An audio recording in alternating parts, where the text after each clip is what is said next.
Hi, my name is Valeria Prado. My friends and me, Veronica Arias and Miguel Guerrero, we are going to talk about translation methods and techniques. What is translation? Translation is the process of reworking text from one language into another to maintain the original message and communication. Methods of translation. 5 main translation methods fall categorized under human translation, and it is crucial to be familiar with each of them. Word for word translation. This translation method refers to translating individual words by their most literal meaning, with little to no regard for context. The word for word translation methods preserve the original word order is preserved without considering grammatical, semantic, or cultural difference between language. Literal translation. Linguists translate grammatical structure in the source text into close equivalents in the target language in literal translation. Communicate translation. Interpret translation. Interpret communicate translation, also referred to as faithful translation, is defined as transferring the exact contextual meaning of the source text and source language into the target text and target language. Semantic translation. In the scenario of a semantic translation, the goal is to convey the source language's syntactic and semantic structure in the target language. Adaptation. Adaptation involves modifying or even completely rewriting the source text language to find equivalent in the target language that convey the same message as the original content. Direct translation techniques. Translators use these techniques when it's possible to utilize the structural and conceptual elements of the source language in the target language. Direct translation techniques are borrowing.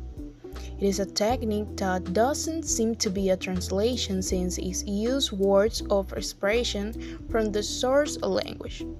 As its name suggests, it borrows the word from the original text and inserts it into the target language without any alteration.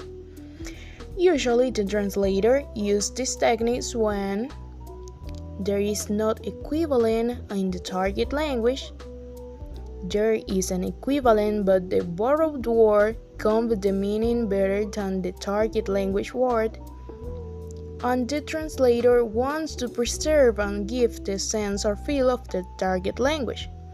For example, the English language borrows many expressions and words from another language, such as German, kindergarten, and hamburger. In French, café and résumé, and Japanese, kimono. Calque.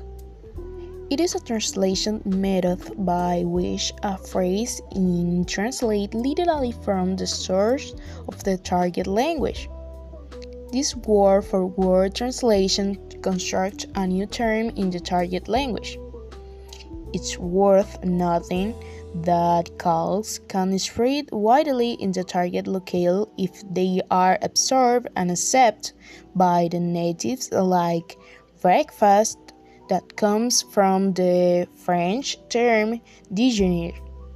However, calque can likely fail in the target language if the translator doesn't utilize them consciously.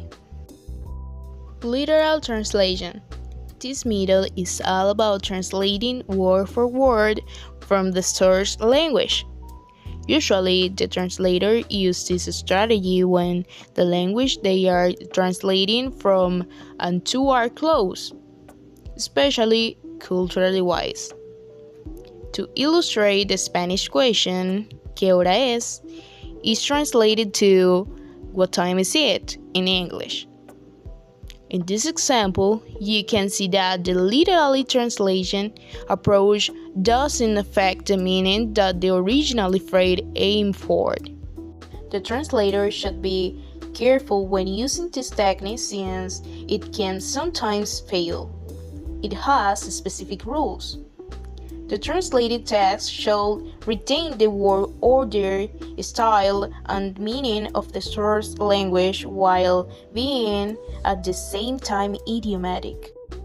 Oblique translation techniques. Translator uses techniques when the source and target language's cultural and linguistic aspects are not close. Therefore, direct translation methods can't carry the original text meaning faithfully to the target language. Oblique translation techniques transform the structural and the conceptual elements so it don't miss the nuance the original text. Oblique translation techniques are transposition. Due to the contrast in the grammatical structure between different languages, the transposition techniques comes into play. It's when the translator changes part of the text order or sentence's structure while retaining the same meaning as the original text, such as the English sentence, "He likes dancing," that's turned to be a "A él le gusta bailar" in Spanish.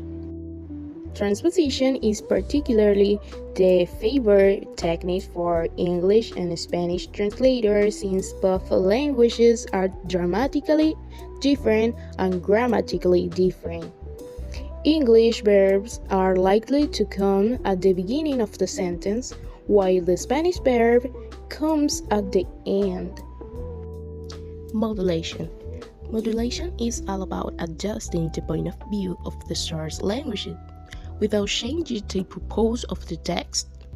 The translator uses another phrase in the target text to convey the same meaning as the original text.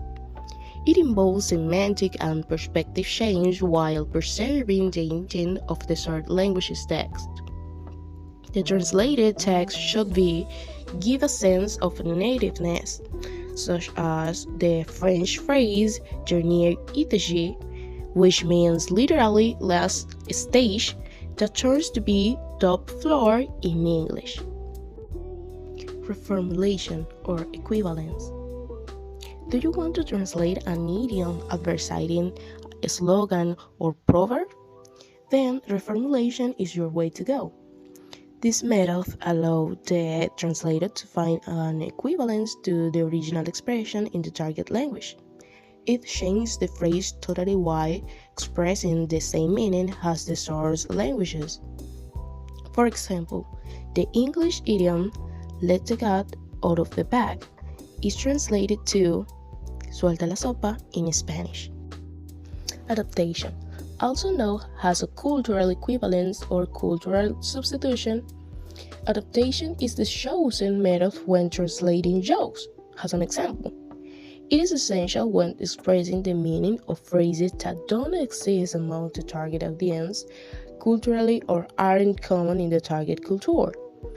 The translator replaces the original phrase with another culturally acceptable and convenient one to target locale. Compensation. As its name suggests, this method compensates for missing the nuances of the original text by mentioning the lost info later the translated text. The translator uses techniques when a word has more than one meaning or form in the source languages, while having just one in the target language. So, to ensure that the reader doesn't miss any detail, the translator should be creative enough to insert the missing info smartly into the translated text without sounding awkward. For example, "Boy, it began to rain like a bastard. In buckets, I swear to God," which was translated as "De pronto empezó a llover a cántaros, un diluvio, lo juro por Dios."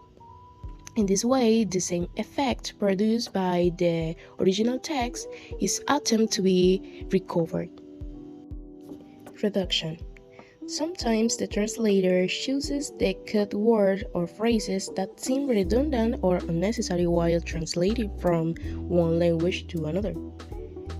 During the application of this method, the translator should be super conscious and careful so as to sail through any difficulties during the mission of the conveying the intended original message safely without losing anything in translation. For example, the English term computer science is reduced to informática in Portuguese and in Spanish. Expansion. Contrary to reduction, the expansion techniques involve adding more words to express the short text meaning the best. Sometimes without amplification or expansion, the meaning can't be conveyed since there might be difference structurally, grammatically, and semantically between the source and the target languages. However, professional translators shouldn't use this graciously. They should know the best time. For example, the English word penalty should be translated to tir de pression in French. What is interpretation? Interpretation is the action and effect of interpreting, that is, translating something from one language to another, especially when young others, even if three.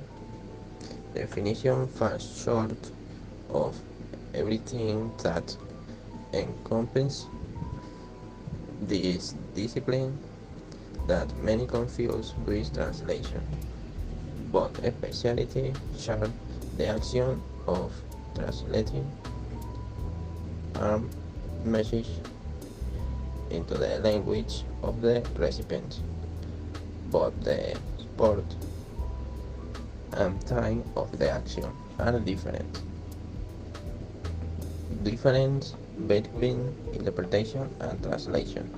Interpretation is the act of converting oral language from one language to another in real time. This process is usually carried out by a professional interpreter. Interpretation service can be provided in person, over the phone, telephone interpretation, or by video call. On the other hand, translation is the process of transferring a writing text from one language to another. A correct translation effectively communicates the message.